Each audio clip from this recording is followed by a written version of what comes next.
Komda Tek Nadom Taram Oxeri, Sinelasin Adomgi, knowledge Hanganabaki the Mokta, left on a Putoxeri video sing Asida. A pen penda Amadi Adongi Apam Kudimak comment box of Havira Kuyagani, Generasegi, Pandamdi, I could Kudimak computer Heirase Havasini. Computer Mari never video Sinkata Natana, Tongan Hiram the Sena Lasina, Nainaduna Lagli, Nassis on over issue Amada, Punna, Nainaminisi, videoasi Arimakai, Sang Doctor Naba, Tenses and Avonazake, video asi, Holding Mamoina, Adom, General Asida, a hand boina, Sangira Poeragadi, General Assi, subscribe to Viramo, Adoga, Nakan the Larivo bell icon of the on to Viramo, Masina, General Asina Tagalpamakal, Kudingi, video sing Adongi mobile, gi notification the Yana Yorkane, Matam Manzaroy, video Zake. Nasiki topic the any Puduna luxury, but see, I could Kudimana, Google decision, eh? Adubo, Google Gimaru, Karadi, Equina, Nakan the title to Natamli. Nasiki Adongi, knowledge Hanganabaki the Mukta, Hariba, Nakan the title to Tamliva, Maru Basingato, Nainabagi, Kudons of the Lozake. Han Bada, I could gi Google Chrome browser hang to Asaka. Chrome browser hang to Amatunda Matakta Lava search bar as the Equina, Google, and a Tarasico, Google.com. Google Thare, Yamna, I computer, the internet, Yamna, Haiba Singba, Manabaki the Mukta Mayamna. Siam Higa and Hiba Poto Yam Tava the Nuaidanago. Aduma Poto Wainabak the Magda, Sida trick lave, Wahi, Warner, Taraga, I can search the Matam the Hariba tricksing the Upanganeva.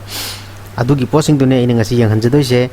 my Punadum Kanginasi, Himinasi, knowledge, Hankalansi, Adom the Lava, I can knowledge later, so comment box of success with the Pongo Piro, Sida do D O space A space BARREL space roll ROLL roll ko aina do a barrel roll aina namego aduga sinam matung da aina hojik koi normal akoina kainoma search toge ha matam di Google search de tawi ko adubo hadaki akoina trick si yenge haragadi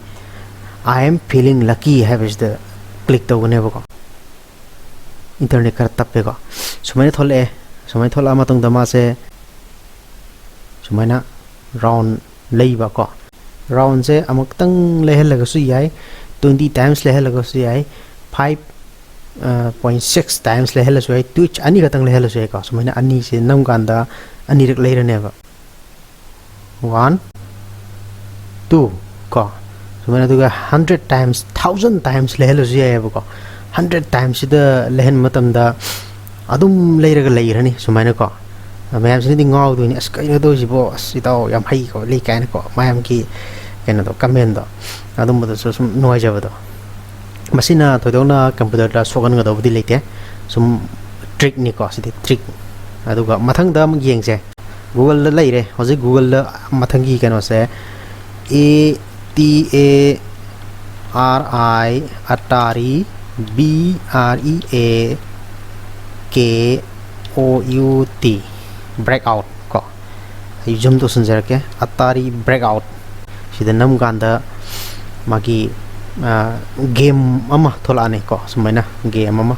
si game je sida chili ball se si je makha da chili bar se ta handoi ne duga mathak ta leriba box se thugai doine ball se ta halaga ko sumaina sum ngak ikoi ge matam len da si aina phau ngamre masa makha ta re ai phelo rabane Sumana ngak matam len ga dai koina sumana sanabi ya game moina ko matam len boina similar next kailegi amung yang mina se ko next time lapse ko wa time lapse aina am tha je TIMELAPSE time lapse ko time lapse yamna nungai ba kanone ko gi samna kan da P3 se 1984 dagi till that hojik phawbada kari ahungba kari changes laige habado sida dum yengbi ay bako samna ganda se sumana pakna thama je khoni yengi ba potom humda ko hariba P3 gi saklon je ne se tang tappe ko malem gi saklon je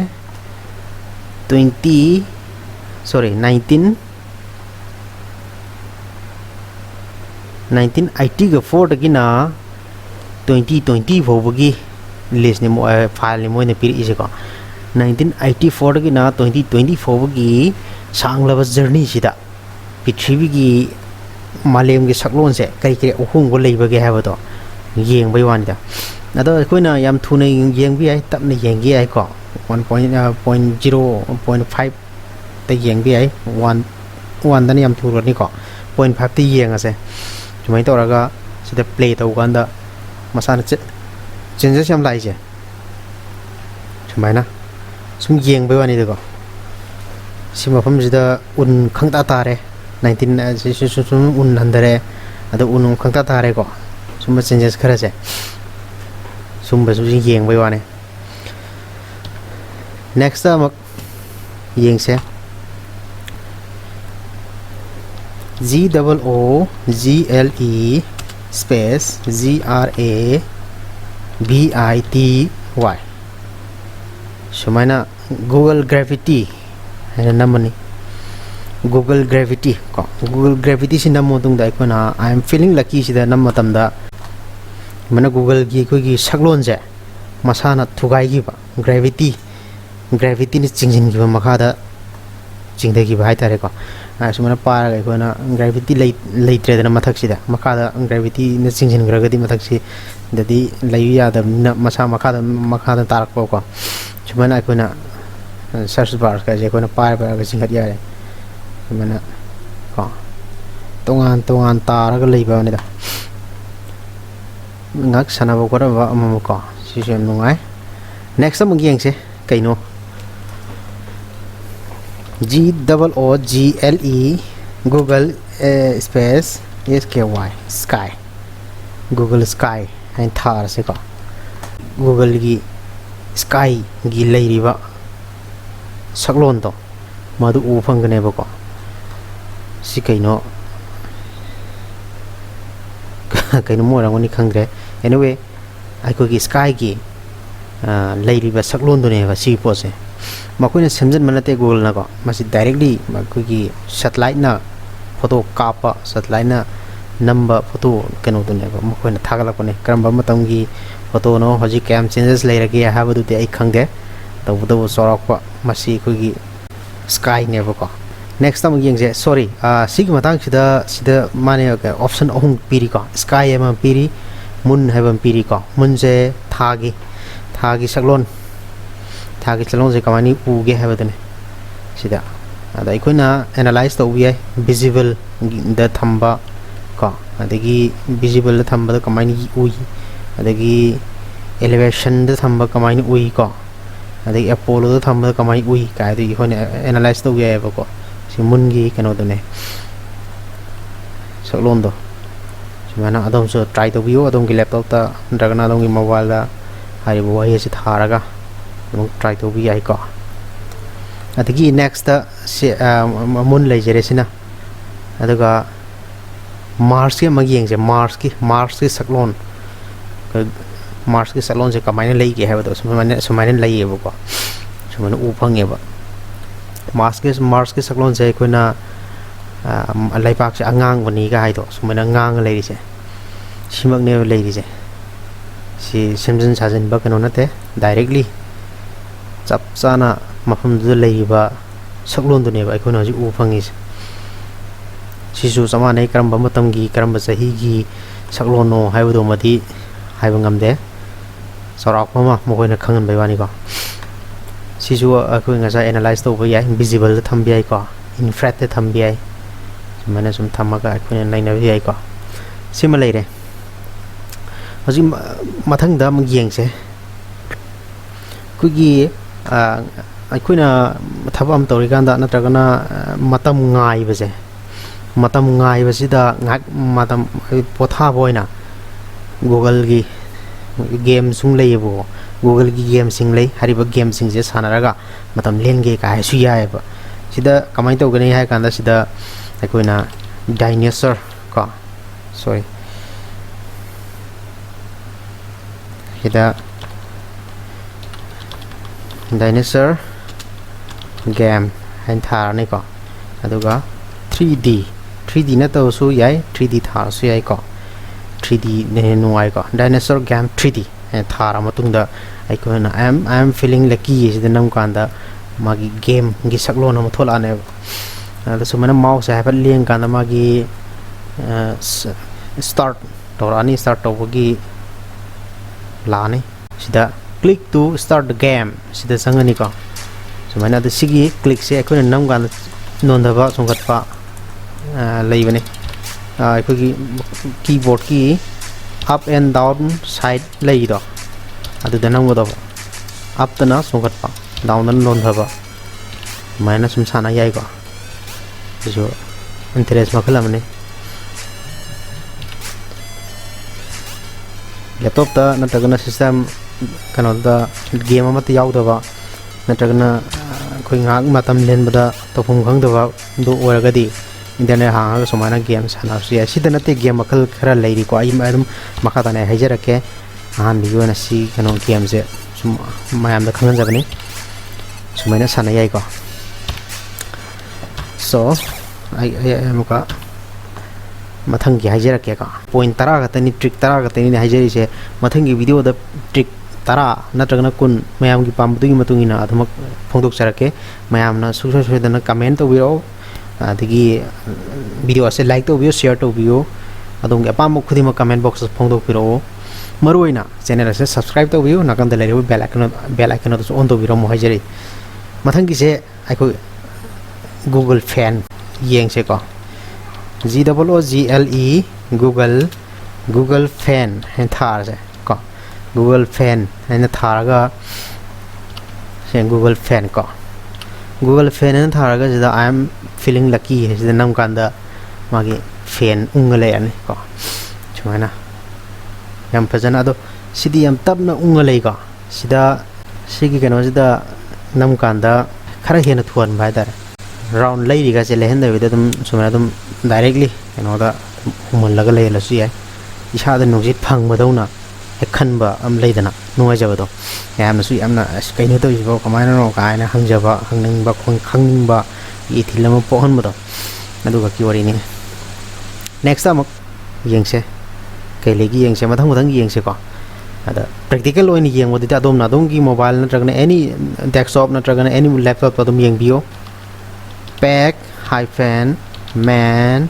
space game ko yeng se pack hyphen man game sumna thar matung da aikona I am feeling lucky sida nam matam da sisu game ama thola ni ngai ba game ama ko sumai thola ni google le na mai thar ni aduga sida leiriba aikona sida uriba kano sa sisu sida si masana automatically change ri cha si virus ngakne ba mana sida leiri sina aine ba ko sida leiri sina aini ai sina hariba dot singje sa do ni ba ada makhoina bu ai se sa do ni ba si sana ba se kamaina sana ni ha kanda ai ko gi keyboard ta leiri ba magi up adagi down right left ki magi arrow do adu da sana ga do ba yengse ha ba sana ga ko adu de ayo sik che lage mana muju tanare ni ai che le ni hingna ba che ma ko loina na hai ba kano hin sa ba mathang yengse ko mathang yengse si sina Pac-Man game gi legre adagi sida mak tha se ko under water space search like ears underwater search ising makada sumaina nga ga leiraga makada sigi kano se tarak to ni ko to sumai tan le ya sumaina ko na kano sana to ising ithet se yeng bu nuayan bai tare ko next aroiba number 10 subasidi yam nungai ba interesting oiba haje ke G double E K TIPES sorry r.com sinam matungda geekdiver.com sida nam matungda I am feeling lucky sida number ga yam nungai ba kano ma thola ne ba ko sida hojik leise aikoina khandoini choose tawdoini any karamba file no ma Mr. Robot kain leiba sida magi background leirise karamba background ohen gadagi habaduni mana hangi question se si ohen gi si ohen gi aikoina kadang nungai ga yam phajaga pa mong man ba ama ohela je combine ne ji ohela je sam na ko combine se ohen gan sumai thola ani sida leise kuigi English film da natragna Hindi film da natraga Tamil film da yam nungai yam phajaba yamna smart oiba film sing da uba yam toini u phang madugi app tu makti natte madugi app tu gi mong saklon saktam du lobagi wane so for example DL data ka da nam ga da downloading tawri ne critical data ni downloading tawri ne ko sumai uhan ba yai adigi sinam ga sumai search tawagi data hack tawagi mong adigi sinam ga da sumai password decryptor gi saklon akoina yeng bi ai ko calculating hash kain leiba adigi sida help kain lei sida help sida akoina keyboard kadai da nam ga kamai kai gi tholak ye ka da sida yeng ye ba tu dunam kan da kai thole sumai nga sa gi kano gi to encrypting gi ja si thole ko sumai mo sum lo wa ni da ekoi manipur film sing sidi ana mana sum basi yawan de ekoi romance to na loin chatle ta senu mo gi di manipur film sing je romance se kitang gi thaido ninge ko ai gi opinion oina ai gi more oina mari lein sing oro biroi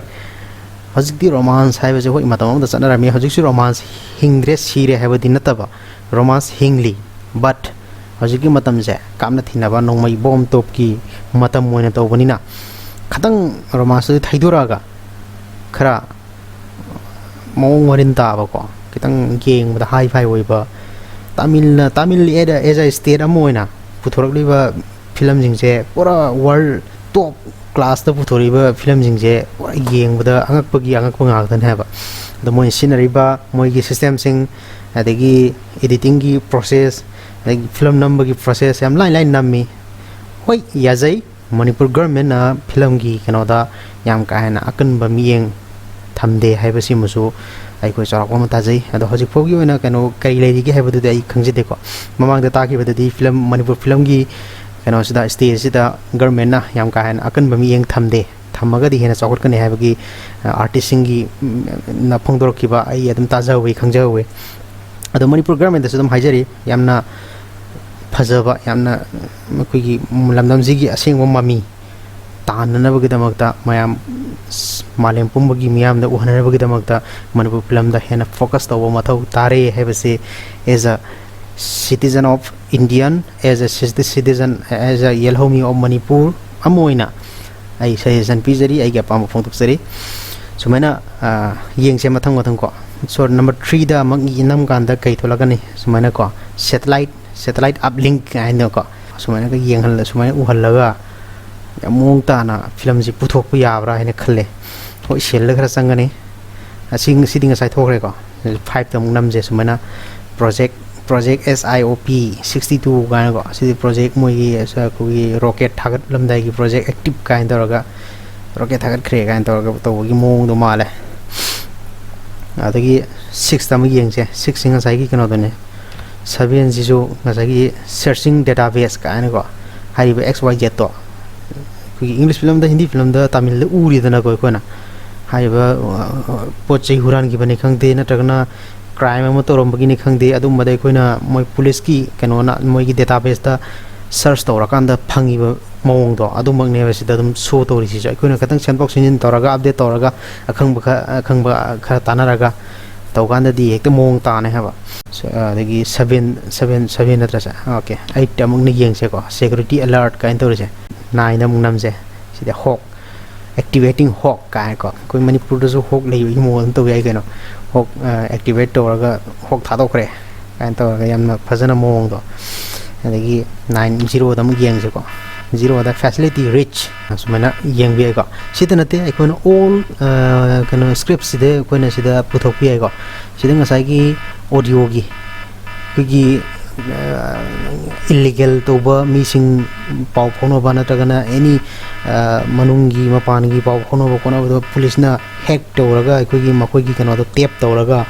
ꯑꯩꯈꯣꯏꯅ ꯇꯥꯕꯒꯤ ꯃꯑꯣꯡ guide ꯁꯨꯃꯥꯏꯅ ꯄꯨꯊꯣꯛꯄ ꯌꯥꯏꯑꯕ ꯑꯩꯈꯣꯏ ꯀꯃꯟ ꯑꯣꯏꯅ basic ꯑꯣꯏꯅ ꯑꯍꯥꯟꯕ ꯑꯩꯈꯣꯏꯅ ꯍꯩꯇ꯭ꯔꯤꯉꯩꯒꯤ ꯅꯠꯇ꯭ꯔꯒꯅ ꯁꯦꯜ ꯂꯩꯇꯕ ꯑꯣꯏꯔꯒꯁꯨ ꯍꯥꯏꯔꯤꯕ ꯐꯤꯂꯝꯗꯣ ꯍꯥꯏꯔꯤꯕ ꯀꯩꯅꯣꯗꯣ ꯚꯤꯗꯤꯑꯣꯗꯣ ꯁꯨꯃꯥꯏꯅ ꯈꯔ ꯁꯦꯝꯃꯒ ꯕꯦꯁꯤꯛ ꯑꯣꯏꯅ ꯄꯨꯊꯣꯛꯄ ꯌꯥꯏꯑꯕꯀꯣ ꯑꯗꯩ ꯄꯥꯏꯞꯂꯥꯏꯟꯒꯤ ꯄꯥꯏꯞꯂꯥꯏꯟꯒꯤ ꯁꯨꯃꯥꯏꯅ ꯆꯤꯜꯍꯟꯕ ꯈꯣꯠꯍꯟꯕ ꯁꯨꯃꯥꯏꯅ ꯑꯗꯒꯤ ꯁ꯭ꯇꯦꯕꯤꯂꯤꯇꯤ ꯁ꯭ꯇꯦꯕꯤꯂꯤꯇꯤꯁꯤ ꯀꯩꯒꯤꯅꯣ ꯈꯪꯗꯦ ꯁꯤꯒꯤꯁꯤ ꯁꯦꯜ ꯑꯦꯅꯤꯋꯦ ꯁꯨꯃꯥꯏꯅ ꯑꯗꯨꯝ ꯗꯔꯀꯥꯔ ꯂꯩꯕꯁꯤꯡꯗꯣ ꯑꯗꯒꯤ ꯔꯦꯟꯗꯝꯒ ꯍꯥꯏꯁꯦ ꯔꯦꯟꯗꯝꯁꯦ ꯃꯥꯒꯤ ꯍꯦꯛ ꯇꯧꯕꯒꯤ ꯁꯔꯆ ꯇꯧꯕꯒꯤ ꯑꯃꯃꯨꯛ ꯊꯣꯛꯂꯛ ꯐꯥꯏꯜ ꯑꯃꯃꯨꯛ ꯊꯣꯛꯂꯛ ꯑꯃꯃꯨꯛ ꯇꯧꯔ ꯍꯦꯛꯇ ꯑꯩꯈꯣꯏꯅ ꯏꯪꯂꯤꯁ ꯐꯤꯂꯝꯗ ꯀꯩꯀꯥꯗ ꯌꯥꯝ ꯇꯣꯏꯅ ꯎꯕꯅꯤꯅ ꯃꯑꯣꯡꯗꯣ ꯀꯔꯝꯕ ꯃꯇꯥꯡꯗ ꯁꯤꯖꯤꯟꯅꯒꯗꯒꯦ ꯍꯥꯏꯕꯗꯨꯗꯤ ꯑꯈꯪ ꯑꯍꯩ ꯃꯌꯥꯝ ꯇꯥꯟꯅꯔꯒ ꯊꯣꯛꯂꯛꯀꯗꯕ ꯄꯣꯠꯅꯦ ꯁꯤꯗꯤ ꯑꯗꯒꯤ ꯁꯤꯅ ꯂꯤꯒꯦꯟ ꯗꯣꯀꯨꯃꯦꯟꯇꯦꯁꯟ ꯖꯕꯥ ꯖꯥꯏꯊꯣꯟ ꯀꯥꯏꯅ ꯂꯩꯕ ꯔꯤꯁꯣꯔꯁ ꯐꯥꯏꯜ ꯃꯤꯛ ꯁꯨꯃꯥꯏꯅꯀꯣ ꯁꯤꯁꯨ ꯀꯩꯅꯣꯝꯃ ꯂꯩꯔꯝꯒꯅꯤ ꯀꯥꯟꯅꯕ ꯑꯗꯒꯤ SIOP ꯁꯤ ꯉꯁꯥꯏ ꯔꯣꯀꯦꯠꯀꯤꯗꯨꯅꯤꯀꯣ ꯑꯗꯩ ꯔꯨꯠ ꯍꯥꯏꯁꯦ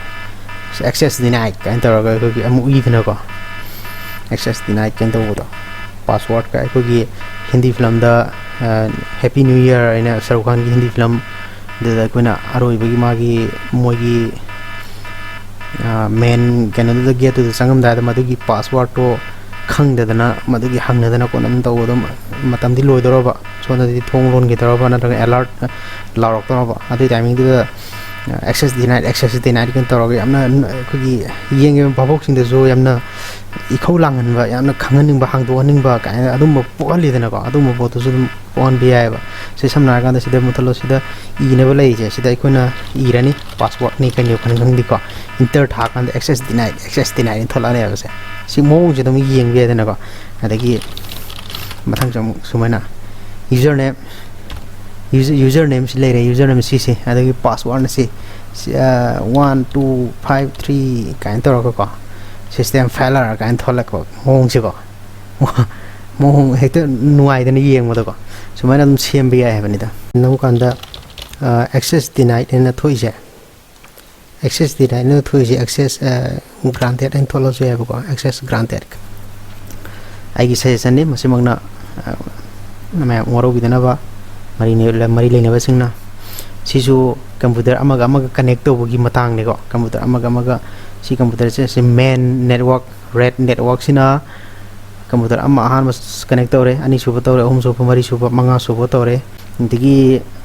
ꯇ꯭ꯔꯦꯁ ꯀꯥꯏꯅ ꯂꯩꯁꯦ ꯇ꯭ꯔꯦꯁ ꯇꯧꯕ ꯏꯅꯤꯁꯤꯌꯦꯂꯥꯏꯖꯤꯡ ꯑꯗꯒꯤ ꯁꯨꯃꯥꯏꯅ ꯀꯤꯂꯔꯁ IP ꯑꯦꯗ꯭ꯔꯦꯁ ꯂꯩꯔꯦꯀꯣ ꯑꯗ ꯃꯦꯊꯠꯁꯦ ꯁꯤꯗ ꯑꯩꯈꯣꯏꯅ ꯃꯦꯜꯂꯅꯤꯀꯣ IP ꯑꯦꯗ꯭ꯔꯦꯁ ꯃꯦꯜꯂꯅꯤ ꯍꯣꯁ ꯅꯦꯝ ꯃꯦꯜꯂꯅꯤ ꯑꯗꯩ IP trace ꯀꯥꯏꯅ ꯇꯧꯔꯒ ꯌꯥꯝ ꯃꯑꯣꯡ ꯃꯥꯜꯍꯜꯂꯤꯗꯅꯀꯣ ꯁꯨꯃꯥꯏꯅ ꯇꯧꯔꯒ ꯐꯤꯂꯝꯁꯦ ꯄꯨꯊꯣꯔꯛꯑꯒꯗꯤ ꯌꯥꯝꯅ ꯚꯥꯕꯣꯛꯁꯤꯡꯁꯦ ꯌꯥꯝ ꯃꯔꯝ ꯆꯥꯅ ꯑꯩꯗꯤ ꯍꯦꯟꯒꯠꯀꯅꯤ ꯃꯅꯤꯄꯨꯔ ꯐꯤꯂꯝ ꯌꯥꯝ ꯆꯥꯎꯈꯠꯀꯅꯤ ꯍꯥꯏꯕꯁꯦ ꯑꯩ ꯍꯟꯖꯟ ꯍꯟꯖꯟ ꯍꯥꯏꯖꯔꯤ ꯋꯥꯔꯧꯕꯤꯗꯅꯕꯁꯨ ꯍꯥꯏꯖꯔꯤ ꯁꯨꯃꯥꯏꯅꯀꯣ ꯀꯗꯥꯏꯗ ꯂꯩꯔꯒꯦ ꯀꯥꯏꯗ ꯄꯥꯏꯊꯣꯟ ꯗꯦꯇꯣꯟ ꯀꯥꯏ ꯁꯤ ꯃꯐꯝꯁꯤꯗ ꯂꯩꯔꯦꯅ ꯇꯥꯛꯏꯅꯦꯕ ꯃꯥꯅ ꯇ꯭ꯔꯦꯁ ꯇꯧꯔꯕ ꯃꯇꯨꯡꯗ ꯐꯪꯉ ꯃꯇꯨꯡꯗ ꯃꯥꯒꯤ ꯆꯥꯅꯕ ꯗꯦꯇꯥꯗꯣ ꯁꯤꯗ ꯇꯥꯛꯏꯅꯦ ꯍꯥꯏꯕꯀꯣ ꯁꯨꯃꯥꯏꯅ ꯂꯩꯔꯦ ꯑꯗꯒꯤ ꯅ꯭ꯌꯨꯔꯣ ꯍꯥꯏꯁꯦ ꯃꯥꯏ ꯐ꯭ꯂꯠꯇꯤꯡꯒꯤ ꯏꯁꯤꯡ ꯏꯆꯥꯎꯒꯤ ꯃꯑꯣꯡꯗꯨꯅꯦ ꯑꯗꯒꯤ ꯇ꯭ꯔꯦꯁꯁꯤ ꯉꯁꯥꯏꯒꯤꯗꯨꯅꯤꯀꯣ ꯑꯗꯒꯤ ꯆꯥꯠ ꯂꯩꯔꯦ ꯆꯥꯠ ꯊꯥꯅꯕꯒꯤꯀꯣ ꯁꯤ ꯁꯨꯃꯥꯏꯅ ꯀꯣ ꯂꯣꯏꯔꯦ ꯑꯗꯨꯝ ꯅꯝꯁꯤꯜꯂꯒ ꯁꯤꯁꯇꯦꯝ ꯐꯦꯂꯔꯒ ꯊꯣꯛꯂꯛꯄꯗꯣ ꯁꯤꯒꯁꯦ ꯃꯑꯣꯡ ꯑꯃꯗ ꯉꯁꯤꯅꯦ ꯑꯩꯅꯉꯁꯤ ꯑꯔꯣꯏꯕꯗ ꯊꯝꯖꯅꯤꯡꯉꯤꯕ ꯃꯌꯥꯝꯗ ꯑꯩ ꯁꯖꯦꯁꯟꯁꯨ ꯄꯤꯖꯈ꯭ꯔꯦ ꯀꯩꯁꯨ ꯈꯪꯖꯕ ꯍꯩꯖꯕ ꯅꯠꯇꯦ ꯑꯩꯅ ꯁꯨꯝ ꯄꯥꯝꯖꯕ ꯑꯩꯅ ꯁꯨꯝ ꯎꯖꯔꯨꯕ ꯐꯤꯂꯝ ꯈꯔ ꯌꯦꯡꯖꯔꯨꯕ ꯑꯗꯒꯤ ꯇꯝꯖꯔꯨꯕ ꯈꯪꯖꯔꯨꯕ ꯍꯩꯖꯔꯨꯕ ꯅꯣꯂꯦꯖꯇꯨꯒꯤ ꯃꯇꯨꯡ ꯏꯟꯅ ꯀꯗꯥꯏ ꯐꯥꯎꯕ ꯀꯔꯤ ꯇꯧꯕ ꯌꯥꯒꯦ ꯀꯃꯥꯏꯅ ꯇꯧꯕ ꯌꯥꯒꯦ ꯍꯥꯏꯕꯗꯨꯗꯤ ꯊꯣꯏꯗꯣꯛꯅ ꯑꯩꯁꯨ ꯈꯪꯖꯗꯦ ꯌꯥꯝ ꯆꯝꯅ ꯍꯤꯡꯖꯕ ꯄꯨꯟꯁꯤꯅꯤ ꯌꯥꯔꯒꯗꯤ ꯁꯨꯃꯥꯏꯅ ꯇꯧꯔꯒꯗꯤ ꯍꯦꯟꯅ ꯐꯖꯒꯗ꯭ꯔꯥ ꯍꯥꯏꯕ ꯁꯖꯦꯁꯟꯗꯨꯅꯤ ꯑꯩꯅ ꯃꯔꯤ ꯂꯩꯅꯕꯁꯤꯡꯗ ꯍꯥꯏꯖꯅꯤꯡꯉꯤꯕꯗꯤ ꯁꯣ ꯒꯥꯏꯁ ꯚꯤꯗꯤꯑꯣꯁꯦ ꯃꯇꯥꯡ ꯑꯁꯤꯗ ꯂꯣꯏꯁꯤꯟꯖꯒꯦ ꯑꯗꯣꯝꯅ ꯍꯥꯏꯔꯤꯕ ꯚꯤꯗꯤꯑꯣ ꯑꯁꯤꯗ ꯎꯠꯆꯈ꯭ꯔꯤꯕ ꯇꯣꯄꯤꯛꯁꯤꯡ ꯑꯁꯤ ꯀꯔꯝꯕ ꯇꯣꯄꯤꯛꯅ ꯍꯦꯟꯅ ꯏꯟꯇꯔꯦꯁꯇꯤꯡ ꯑꯣꯏꯕꯒꯦ ꯍꯥꯏꯕꯗꯨꯁꯨ ꯀꯃꯦꯟ ꯕꯣꯛꯁꯇ ꯐꯣꯡꯗꯣꯛꯄꯤꯔꯛꯑꯣ ꯂꯣꯏꯅꯅ ꯚꯤꯗꯤꯑꯣ ꯑꯁꯤ ꯂꯥꯏꯛ ꯇꯧꯕꯤꯌꯨ ꯁꯤꯌꯔ ꯇꯧꯕꯤꯌꯨ ꯑꯗꯨꯒ ꯁꯨꯛꯁꯣꯏ ꯁꯣꯏꯗꯅ ꯁꯕꯁꯀ꯭ꯔꯥꯏꯕ ꯑꯃꯗꯤ ꯅꯥꯀꯟꯗ ꯂꯩꯔꯤꯕ ꯕꯦꯜ ꯑꯥꯏꯀꯟ ꯑꯗꯨ ꯁꯨꯛꯁꯣꯏ ꯁꯣꯏꯗꯅ ꯅꯝꯕꯤꯌꯨ ꯍꯥꯏꯕ ꯋꯥꯐꯝ ꯑꯁꯤ ꯊꯝꯖꯔꯒ ꯇꯦꯟꯁꯤꯟꯖꯔꯤ ꯃꯊꯪꯒꯤ ꯑꯦꯄꯤꯁꯣꯗꯇ ꯑꯃꯨꯛ ꯎꯅꯔꯁꯤ ꯊꯦꯡꯛ ꯌꯨ ꯑꯣꯜ